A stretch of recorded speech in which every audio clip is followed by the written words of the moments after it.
moi, mon avis, c'est que nous puissions bien arriver là-bas dans les bonnes conditions et que nous puissions commencer avec les cours tôt avec les amis, même si on va venir avec un retard peut-être d'une journée. Moi, je crois que ça va. Mais sinon, par rapport aux procédures, moi, je dirais qu'ils ont fait de leur mieux parce que beaucoup ont traversé par les routes illégales et ils ont eu des accidents et c'est risquant. Moi, j'ai préféré rester parce que je sais que quand même notre gouvernement va faire quelque chose de bien pour que nous puissions repartir.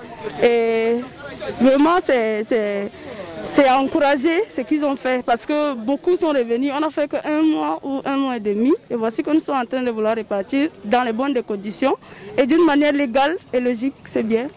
Probablement, nous ne sommes pas vraiment satisfaits parce qu'on ne sait pas quel est le nombre colossal demandé dans le bus.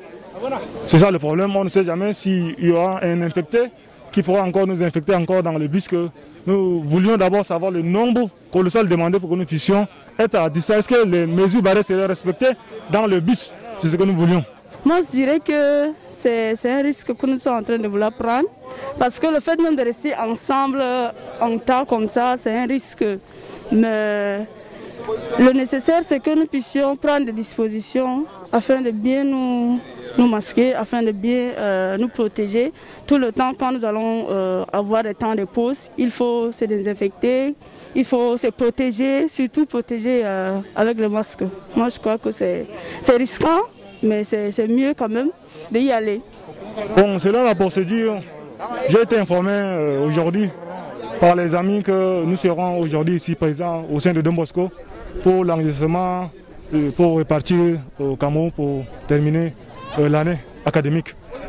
Maintenant, comme nous voyons qu'une fois ici au terrain, normalement on pensait que le gouvernement qui devrait maintenant analyser pour que nous puissions repartir, pour que les bus soient au top, pour que nous puissions repartir. Mais une fois au terrain, nous voyons plutôt que c'est nous qui sommes en train de cotiser maintenant pour repartir. Alors que quand nous allons repartir, nous serons les cadres, c'est pour le pays, pas pour nous. C'est pour le pays. Nous partons, c'est pour rehausser le niveau du pays, pas pour nous-mêmes.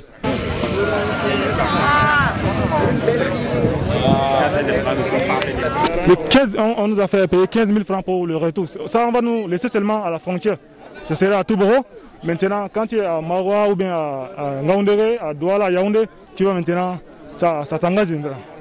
Justement, c'est inédit. Compte tenu de contraintes sanitaires, c'est vrai.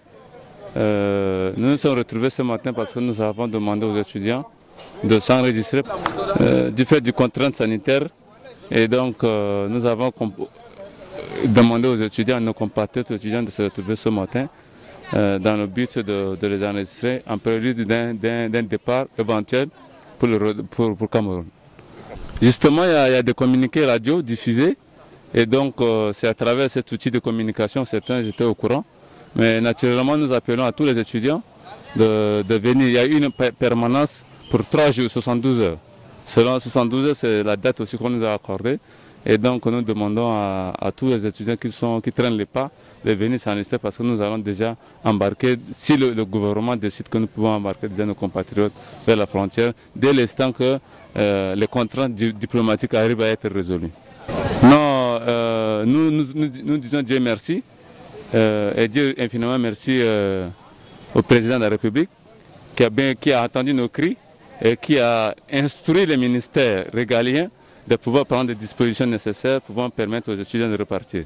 C'est suite à cette instruction du chef de l'État que les ministères régaliens se sont réunis et ont pu décider de nous aider à nous octroyer des bus pour pouvoir permettre le retour des étudiants. Oui, juste pour prendre en charge le carburant parce que le bus nous est offert, mais la prise de carburant, d'autres charges liées au déplacement, comme la coordination. Non, juste nous allons arriver à la frontière et au niveau de la frontière, nous avons signé des partenariats avec les agences du Cameroun. Dès l'instant, dès notre arrivée à la frontière, automatiquement, nous allons embarquer les étudiants dans leurs universités respectives.